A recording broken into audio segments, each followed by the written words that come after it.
मी अल्पेना स्वागत करत आहे आपला चॅनल अद्विका क्रिएटिव्ह वर्ल्डवरती। वाळवण क्रमांक 8 वाळवण सिरीज चालू आहे आपली। तर तांदळाच्या वाफेवरच्या पापड्या किंवा साल पापड्या असं देखील म्हटलं जातं। तर त्या आज आपण करणार आहोत क्रमांक 8 वरती। तर पाहूयात। मी रेशनचे तांदूळ घेतलेत, जुने आहेत आणि ते सलग 3 दिवस भिजवलेत। 3 दिवस दर दिवशी सकाळी त्याचं पाणी बदलायचं जेणेकरून तांदळाला वास येणार नाही। सलग 3 दिवस भिजवल्यानंतर चौथ्या दिवशी हे वाटून घ्यायचे।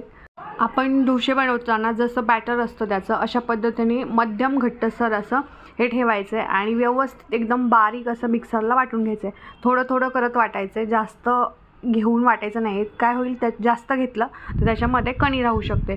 थोडं थोडं घ्यायचं आहे, थोडंसंच वाटायचं आहे। एकदम असं डोशाचं बॅटर असतं तशा पद्धतीने हे पहा। इथं अशा पद्धतीने मी हे वाटून घेतलं आहे। थोडंसं कडेला येतं तर ते परत एकजीव करायचं आहे, थोडंसं पाणी घालायचं आणि वाटून घ्यायचं आहे। तर आपला एकजीव असं छान हे तयार झालं आहे पीठ। एकदम त्याच्यामध्ये कणी राहणार नाही याची काळजी नक्की घ्यायची, कारण काय होईल नंतर पापड फाटू शकतात।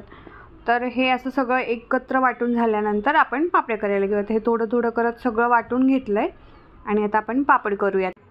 तर आपण हे ना सध्या वाळवण सिरीज करतो आहे आणि प्रत्येक व्हिडिओ ना 3 ते 4 दिवस शूट करून तो एडिट करून तुमच्यापर्यंत येतो।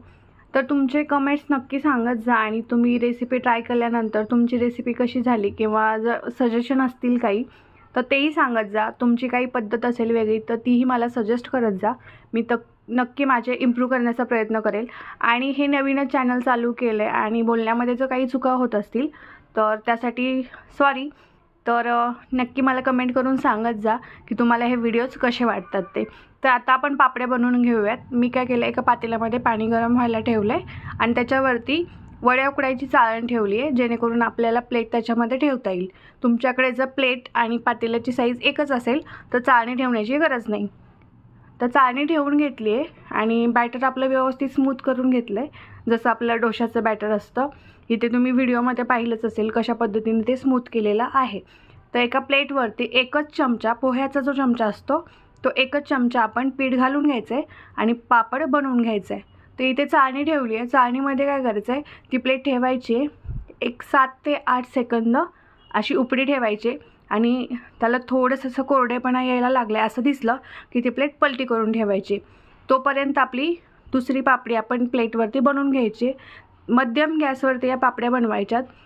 एक पापडी आपली वाफवून होईपर्यंत एक पापडी आपली बनवून होते आणि काढूनसुद्धा होते, एवढा वेळ पुरेसा असतो। तर अशा पद्धतीने आपण व्यवस्थित एक सुई लागेल, हार ओवायची जी सुई असते त्या सुईने आधी कडा उलगडून घ्यायच्यात आणि पापडी व्यवस्थित काढून घ्यायची आहे। अशाच पद्धतीने आपल्या सगळ्या पापड्या करून घ्यायच्यात आहे। आणि समजा जर तुमचा तांदूळ जुना नसेल किंवा तुमचं तांदूळाचं पीठ फसलं आहे तर अशावेळी अजून एक रेसिपी याची बनवू शकतो, ती नंतर मी दाखवते। तर अशा पद्धतीने काय करायचं, जिरं किंवा हवरीती तुम्हाला याच्यावरती घालू शकता। हे तुम्ही पिठामध्ये सुद्धा घालू शकता किंवा अशा मी जसं आत्ता घातलं आहे पापडी बनवून झाल्यानंतर त्याच्यावरनं, तर तशाही पद्धतीने घालू शकता। ते जिरी आणि हवरीती घातल्यानंतर कधी कधी पापडी तुटू शकते किंवा पापडी जास्त आपल्याला पातळ करता येत नाही, त्याच्यामुळे पापडी बनवून झाल्यानंतर वरनं टाकली तरी छान दिसते। हे पहा, इथे तुम्हाला हवरीती दिसतील, खूप सुंदर अशी दिसतात। जिरी ऐवजी हवरीतीसुद्धा छान वाटतात। तर तुम्हीसुद्धा ही रेसिपी नक्की ट्राय करा आणि कशी झाली ते कमेंट करून सांगा। शेअर करा, लाईक करा आणि सबस्क्राईब करायला विसरू नका। तर याच पिठापासून आपण बॉबीसुद्धा करणार आहोत। अगदी पांढरी शुभ्र बॉबी याच पिठाची होते, अशाच पद्धतीने करणार आहोत। फक्त थोडे फार काही चेंजेस असतील ते नेक्स्ट व्हिडिओमध्ये सांगेलच। Thank you for watching, please subscribe.